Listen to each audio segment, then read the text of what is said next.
ایک ابتدا ہے،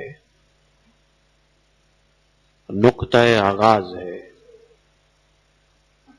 اور ایک انتہا ہے، نقطہ اختتام ہے۔ اس نقطے پر جا کر دنیاوی زندگی ختم ہو جاتی ہے، دنیاوی زندگی مکمل ہو جاتی ہے۔ پھر انجام اور ڈیسٹینیشن کے اینگل سے اور انجام کے زاویے سے لوگ دو طرح کے ہوتے ہیں۔ بعض وہ ہوتے ہیں جن کا خاتمہ ایمان پر ہوتا ہے، جن کا خاتمہ خیر اور بھلائی پر ہوتا ہے، نیکیوں پر ہوتا ہے، اور بعض وہ ہوتے ہیں جن کا خاتمہ شر پر ہوتا ہے، برائی پر ہوتا ہے، کفر، شرک، نفاق اور مختلف گناہوں پر ہوتا ہے۔ خوش نصیب ہے وہ انسان جس کی اس دنیاوی زندگی کا خاتمہ ایمان پر ہو، جس کا خاتمہ بالخیر ہو، اور بد نصیب ہے وہ انسان جس کا خاتمہ ایمان پر نہ ہو سکا، جس کا خاتمہ خیر پر نہ ہو سکا۔ پھر کچھ نشانیاں ہیں، علامات ہیں، جن سے معلوم ہوتا ہے کہ فلاں کا خاتمہ بالخیر ہوگا، ایمان پہ ہوگا، فلاں ایمان پر اور خیر پر مرے گا، اور فلاں کا خاتمہ ان علامات کو دیکھ کر، ان نشانیوں کو دیکھ کر ممکن ہے کہ خیر پر نہ ہو، بھلائی پر نہ ہو، ایمان اور اسلام پر نہ ہو۔ میں دونوں کی چار علامات آپ کو بتا دیتا ہوں۔ ان علامات کو ذہن نشین فرما لیں اور کوشش کریں کہ ہم میں سے ہر ایک میں وہ علامات ہوں، وہ نشانیاں ہوں جن سے خاتمہ بالخیر ہوتا ہے اور خاتمہ بالایمان ہوتا ہے۔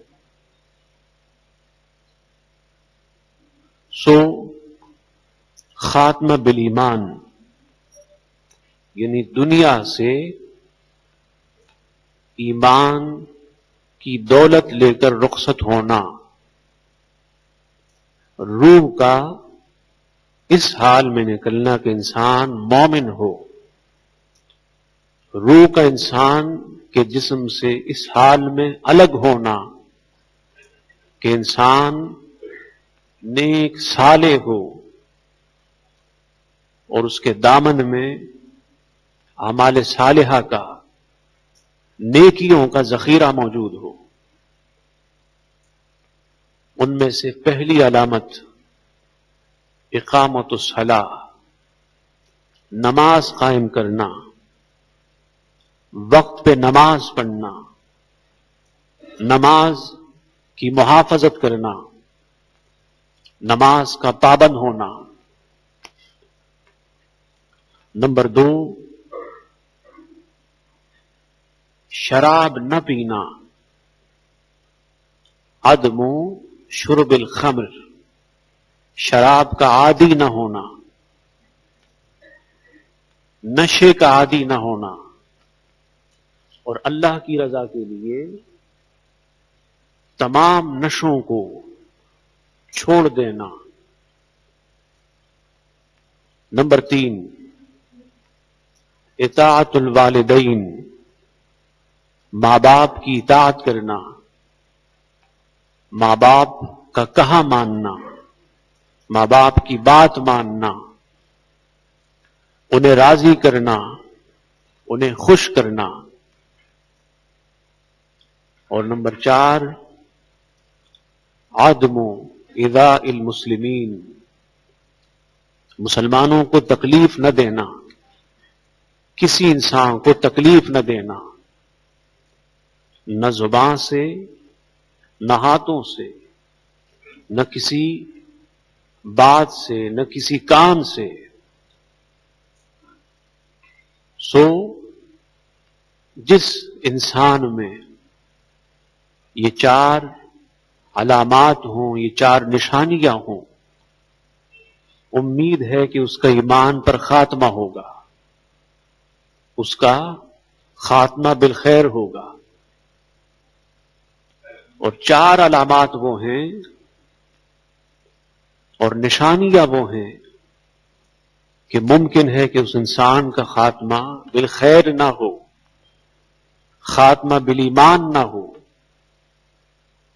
اس میں سے نمبر 1، تہاون الصلاۃ، نماز میں سستی کرنا، کاہلی کرنا، وقت پہ نماز ادا نہ کرنا، نماز کی پابندی نہ کرنا۔ نمبر 2، شرب الخمر، شراب پینا، نشوں کا عادی ہونا۔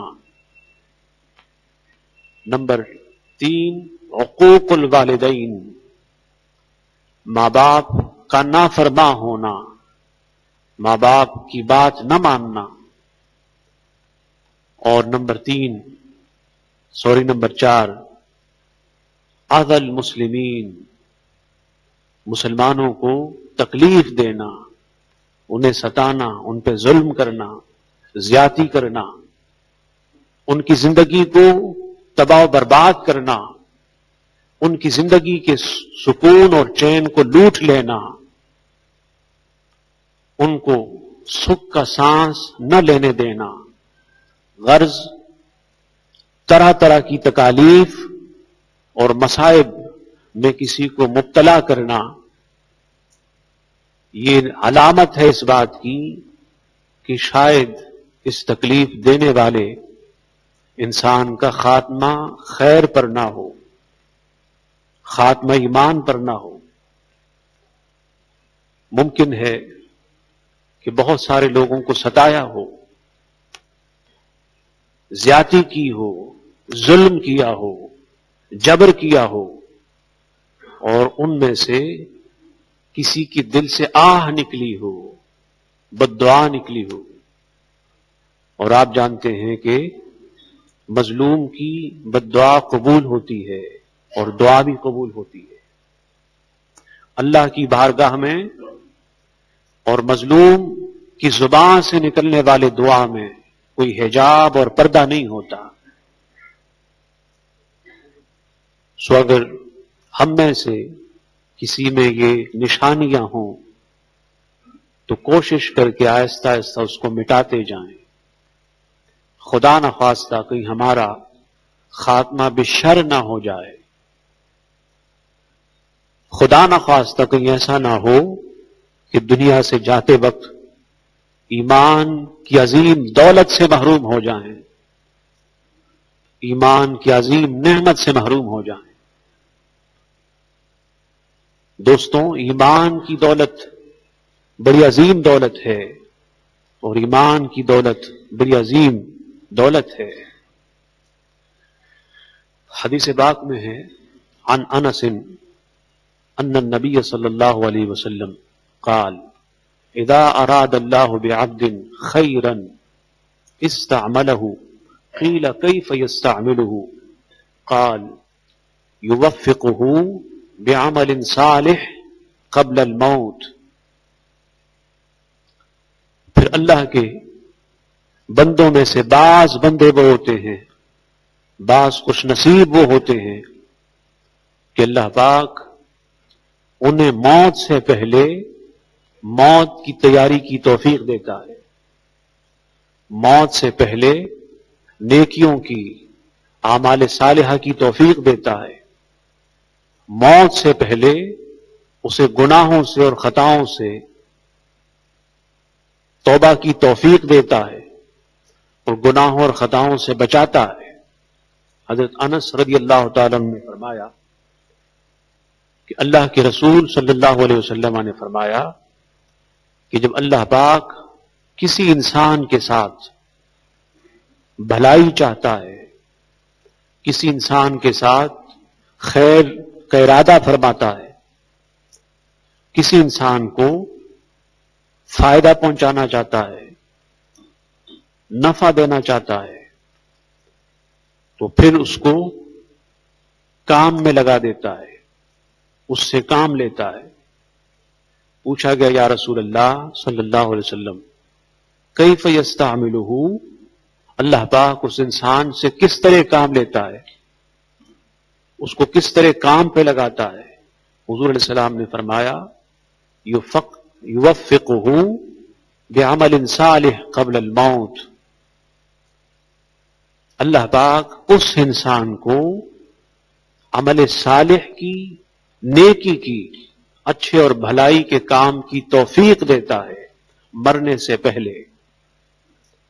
سو وہ انسان جسے اللہ پاک نے مرنے سے پہلے اعمال صالحہ کی، نیکیوں کی توفیق دی، وہ خوش نصیب ہے. وہ انسان جو مرنے سے پہلے موت کے لیے تیار ہو جائے اور موت کی تیاریوں میں لگ جائے، وہ انسان خوش نصیب انسان ہے کہ اللہ پاک نے اس سے بھلائی کا ارادہ فرمایا، اللہ پاک نے اس کا بھلا چاہا، اللہ پاک نے یہ چاہا کہ اس کا انجام اچھا ہو جائے، اللہ پاک نے یہ چاہا کہ اس کا خاتمہ ایمان پر ہو، خاتمہ بالخیر ہو. اسی طرح حضرت عائشہ صدیقہ رضی اللہ تعالی عنہا سے روایت ہے، فرماتی ہے کہ اذا احب اللہ بعبد خیرا بعث الیہ ملکا یسددہ ویوفقہ حتی یموت علی الخیر. کہ اللہ پاک جب کسی بندے کو اپنا محبوب بناتا ہے، دوست بناتا ہے، پیارا بناتا ہے، کسی بندے کو چاہتا ہے، تو اللہ پاک موت سے 1 سال پہلے اپنا ایک فرشتہ اس کی طرف بھیج دیتا ہے، ایک فرشتے کی ڈیوٹی لگا دیتا ہے. وہ فرشتہ اس انسان کو سیدھی راہ پہ لگاتا رہتا ہے اور اللہ پاک اسے نیکیوں کی توفیق دیتا ہے، پھر اس کے ہاتھ سے اچھے کام ہوتے ہیں، حتیٰ کہ اس کا خاتمہ خیر پر ہوتا ہے، ایمان پر ہوتا ہے، عمل صالح پہ ہوتا ہے. اور پھر اللہ پاک کے حکم سے اس کی روح بڑے اطمینان سے، سکون سے اور جلدی نکال لی جاتی ہے. احب لقاء اللہ و احب اللہ لقاءہ. پھر حال یہ ہوتا ہے کہ وہ خوش نصیب انسان اللہ سے ملنا پسند کرتا ہے اور اللہ اس سے ملنا پسند کرتا ہے. جب روح نکلتی ہے تو اس حال میں نکلتی ہے کہ وہ چاہتا ہے کہ وہ اپنے مولا سے جا کے ملاقات کرے، اور اس کا مالک و مولا چاہتا ہے کہ وہ اپنے بندے سے ملے اور ملاقات کرے. اس کی موت اس حال میں ہوتی ہے کہ موت اس کو محبوب ہوتی ہے، موت پسند ہوتی ہے، موت اس کی محبت اور عقیدت کا مرکز و محور ہوتی ہے. اور فرمایا کہ اذا اراد اللہ بعبد شرا، جب اللہ پاک کسی انسان کے ساتھ شر کا ارادہ فرماتا ہے، کسی انسان کے ساتھ یہ ارادہ فرماتا ہے کہ اس کے ہاتھوں سے اب اچھے کام نہ ہوں، اعمال صالحہ نہ ہوں، تو اس کی طرف مرنے سے 1 سال پہلے ایک شیطان کو بھیج دیتا ہے. وہ شیطان یضلہ ویغویہ، اس انسان کو مسلسل گمراہ کرتا ہے، اسے مسلسل سیدھی راہ سے ہٹاتا ہے، اسے غلط راستے کی طرف لے جاتا ہے، غلط کاموں کی طرف لے جاتا ہے. پھر اس انسان کی توجہ بجائے نیکیوں کے برائیوں کی طرف ہوتی ہے، بجائے نیکیوں کے گناہوں کی طرف ہوتی ہے، بجائے اچھائیوں کے شر کی طرف ہوتی ہے، بجائے اچھے کاموں کے برے کاموں کی طرف ہوتی ہے. اور پھر حال یہ ہوتا ہے، اس انسان کا حال یہ ہوتا ہے کہ اس کو ان گناہوں میں موت آتی ہے، حتی یموت علی الشر، یہاں تک کہ اس کا انتقال شر پر ہوتا ہے. اس کا انتقال اس حال میں ہوتا ہے کہ وہ کسی نہ کسی گناہ میں ہوتا ہے. اور وہ جو پہلا انسان مومن خوش نصیب تھا جس کا انتقال خیر پر ہوا، یا نماز میں ہوا، یا روزے میں ہوا، یا حج میں ہوا، یا تبلیغ کرتے ہوئے ہوا، یا نیکیوں کی دعوت دیتے ہوئے ہوا، یا نیکیوں کی باتیں سنتے ہوئے ہوا، یا سجدے میں ہوا، یا قرآن پڑھتے ہوئے ہوا، یا پھر حضور پہ درود و سلام پڑھتے ہوئے ہوا، یا اس کے سامنے خانہ کعبہ تھا اور خانہ کعبہ کو دیکھتا رہا، انتقال ہو گیا، یا اس کے سامنے حضور کی حسین جالیاں تھیں، حضور کا روضہ انور تھا اور اس کی نگاہوں کے سامنے گنبد خضرا کا نظارہ تھا اور گنبد خضرا کا حسن تھا. اس حال میں اس کی روح نکالا گیا.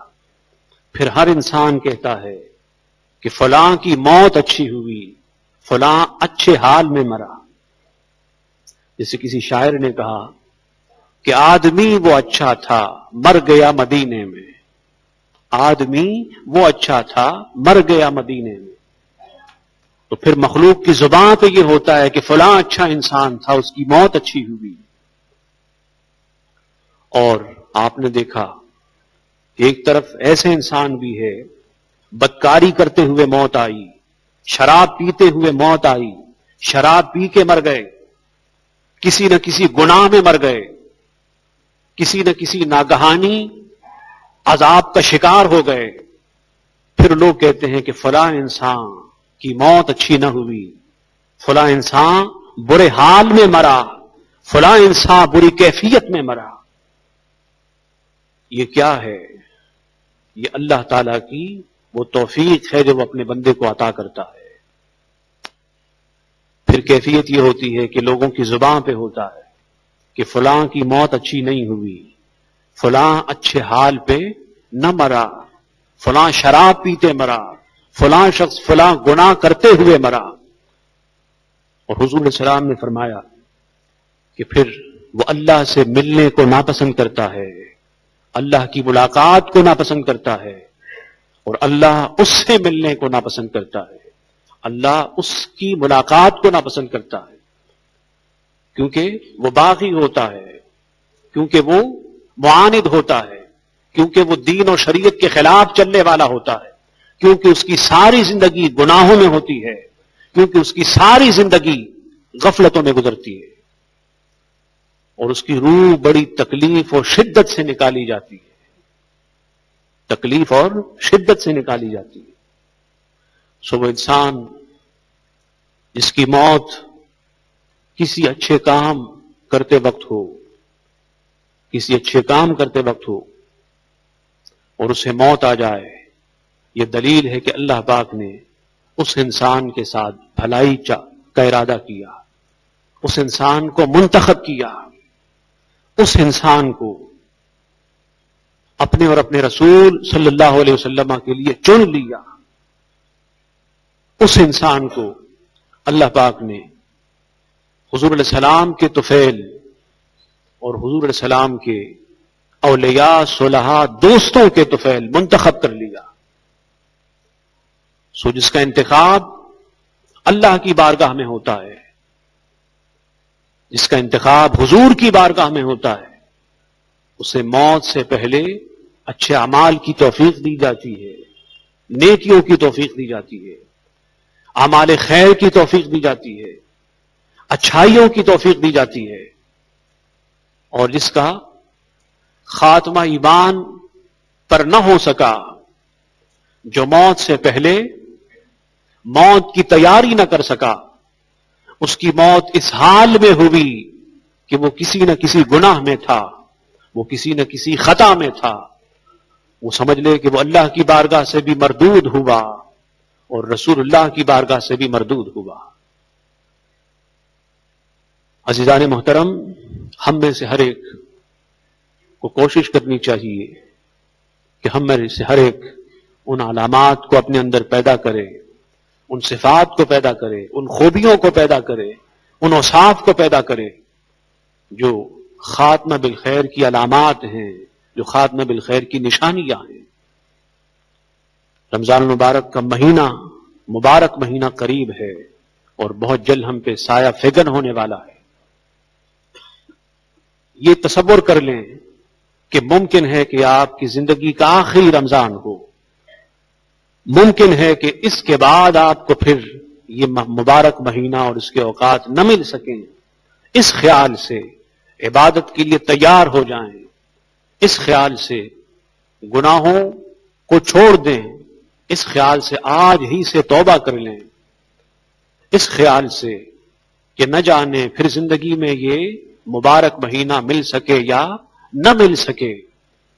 گناہوں کے اندھیروں سے نکل آئیں، گناہوں کے خول سے نکل آئیں، بدعقیدگی کی لعنت سے نکل آئیں، ایمان کے نور کی طرف، اسلام کے نور کی طرف، حضور کے عشق کے نور کی طرف، حضور کے غلامی کی نور کی طرف، حضور کی اطاعت اور بندگی کی نور کی طرف، اور حضور علیہ السلام کے احکام کی پابندی اور شریعت اور سنت کی پابندی کی نور کی طرف. ہمارے پاکستان کے ایک عالم تھے، ان کے والد محترم وہ پرانے علماء میں سے تھے، بر صغیر پاک و ہند کے پڑے ہوئے بہت بڑے عالم تھے. مغرب کا وقت تھا، مغرب کی نماز ہو گئی. ان کے والد بہت بڑے عالم ہونے کے علاوہ صوفی، بزرگ، شریعت و سنت کے پابند. مغرب بعد وہ اوابین پڑھا کرتے تھے. وہاں بیٹے بھی عالم تھے، وہ انتظار میں تھے کہ اب ابو جی آنے والے ہیں. جب کافی دیر ہو گئی وہ مسجد آئے، اس خیال سے آئے کہ ابا جان کو کافی دیر ہو گئی اب تک وہ گھر نہیں آئے، نہ جانے کیا ہوا. جب وہ مسجد میں داخل ہوئے تو ان کا سر سجدے میں تھا. انہوں نے یہ سوچا کہ شاید نماز پڑھ رہے ہوں، سجدے میں ہوں.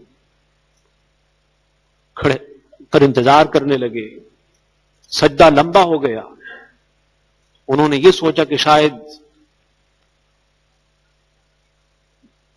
سجدے میں التجائیں ہوں، دعائیں ہوں، آرزویں ہوں، اس لیے سجدہ لمبا ہو گیا ہو. پھر جب نماز عشاء کا وقت قریب ہوا لیکن ان کا سر سجدے سے نہ اٹھا. جب وہ عالم اپنے والد کے قریب گئے اور دیکھا تو ان کی روح ان کے بدن سے نکل چکی تھی، ان کا انتقال ہو گیا تھا. ان کا انتقال نماز پڑھتے ہوئے ہوا، ان کا انتقال سجدہ کرتے ہوئے ہوا، جو دلیل ہے کہ اللہ پاک نے اس اپنے بندے کو اپنے لیے اور اپنے محبوب کے لیے منتخب کر لیا تھا. تو نوجوانوں، چاہتا یہ ہوں کہ تمہارا انتقال بھی سجدوں میں ہو، نمازوں میں ہو، رکوع میں ہو، حضور پہ درود و سلام میں ہو، حضور کی نعت میں ہو، حضور کے ذکر میں ہو، اللہ کے ذکر میں ہو، اور رات کی شب بیداریوں میں ہو، خانہ کعبہ کے حسین نظاروں کے سامنے ہو، یا پھر گنبد خضرا کے حسین نظاروں کے سامنے ہو. مولا تعالی ہمیں ایسی موت عطا فرما جس موت پہ تو راضی ہو، تیرے محبوب راضی ہو، جو کائنات کے لیے افتخار کا باعث ہوں، جو کائنات کے لیے وقار کا باعث ہوں، جو کائنات کے لیے عبرت اور سبق کا باعث ہوں. وما علینا الا البلاغ.